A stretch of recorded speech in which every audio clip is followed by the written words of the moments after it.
It all started. My name is Jason Griselle. It all started back when I was working and reading my Bible every day at work. Uh, I always looked up at the stars and I always wondered what goes beyond this world can imagine.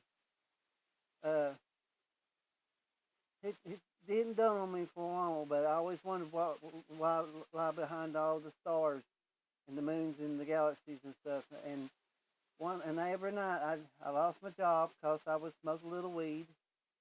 Couldn't find a job. And then where I worked third shift, I used to sit up all night long watching the stars and see what I could see in the sky.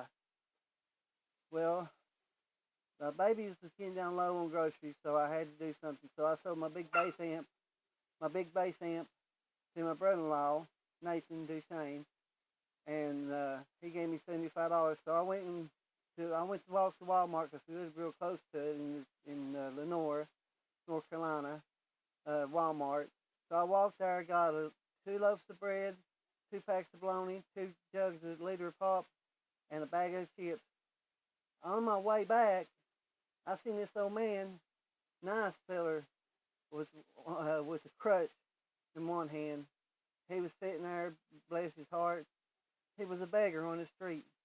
I walked up to him and said, "How you doing, brother? God bless you. I love you." He was talking to him about the Lord. And I said, "Here," he said, "I'm homeless." I said, "Here, brother." I said, "Here's you a bag, a bag of potato chips, a 2 liter of Coke, and another Pepsi, and some bologna, and a thing of cheese."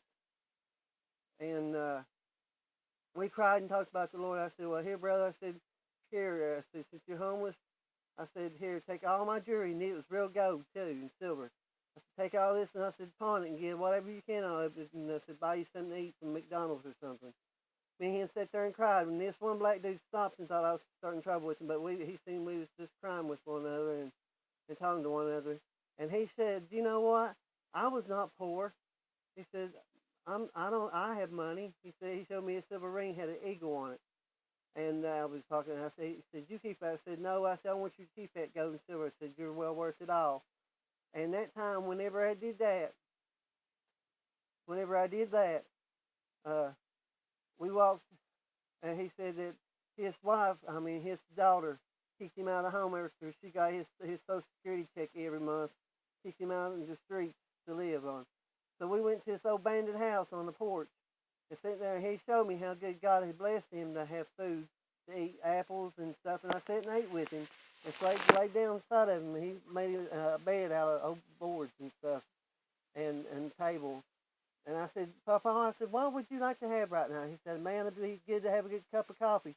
So me and him took and went to the side of the building and got us there's a water hose on. We washed our hands and drinking some water out of the spigot.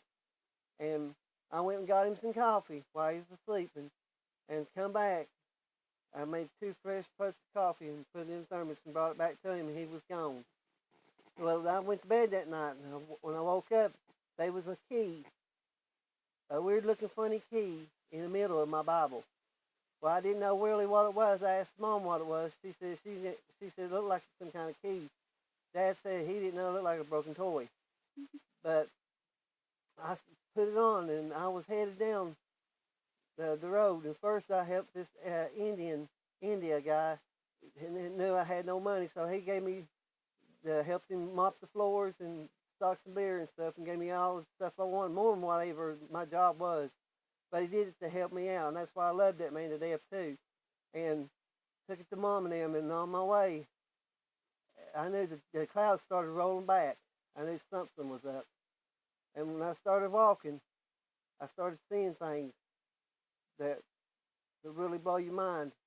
And I started walking, and I walked from Lenore all the way to all the way to Blowing Rock. On my way there, this fella picked me up. This angel did. And I said, "Do you know what time it is?" He said, "No, I haven't watched on." I said, "I don't either." He said, "Time's up." And it was real stormy. So he let me out there, and I went into this to the store. I said, "Ma'am, do you got anything to drink?" I said, "I'm thirsty." She said, yeah, honey, here. She said, here's your big old pop, Bill Coke. She said, drink this, and I ain't going to charge you a dime for it. So I kept on walking and walking and walking, and my feet was getting sore, but I kept on, and I baptized myself in the creek when I was walking. And when I got to Damascus, there was this guy stopped me and asked me where I was headed. I said, I had my key on my belt. He said, where you headed to? I had to head.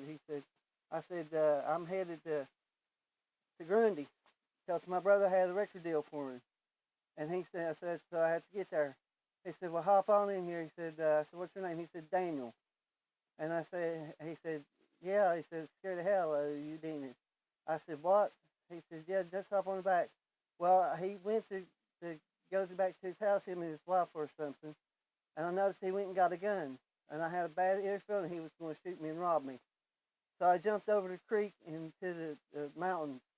And over this place, God spoke to me. He said, now, I'm going to show you something, Jason, that David, that you never believed in your whole life. I took mud and I put it on my face and I stood in the dark where nothing couldn't see me. All of a sudden, the clouds rolled back and it was dark. And I had a roar from heaven like a wild beast. And it scared the heck out of me. I didn't know whether to pee or poop on myself. And then all of a sudden, this big giant stepped out of the clouds on me. Magical giant with a big, huge bow. He looked like he was 50 foot tall. And he was watching for me. Saul had him watching for me. And he'd pull back that bow, and every time he'd shoot, he was smart too. He could listen too. He had good ears. And every time he'd pull that bow back, he'd shoot, and he'd ricochet the trees, and the arrows would disappear. He was magical. Well, he kept doing that for an hour. Then this line motorcycle comes looking for me. And after that, I was praying, and I said, God, please do something. All of a sudden, there was a rat running the side of me, and it scared me to death. I didn't do nothing. I was panicking. And he shot at that rat, that giant did.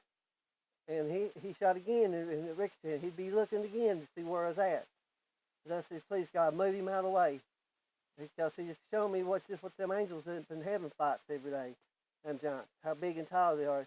Then Saul's face showed in the purity of the sky. It was magical, like a spirit. And then God showed me my motorcycle, what I'd be riding. But see, what it was, God had a bigger plan. It was an eagle that he was wanting me to ride, an electronic eagle. And then I buried my key. I buried the key. And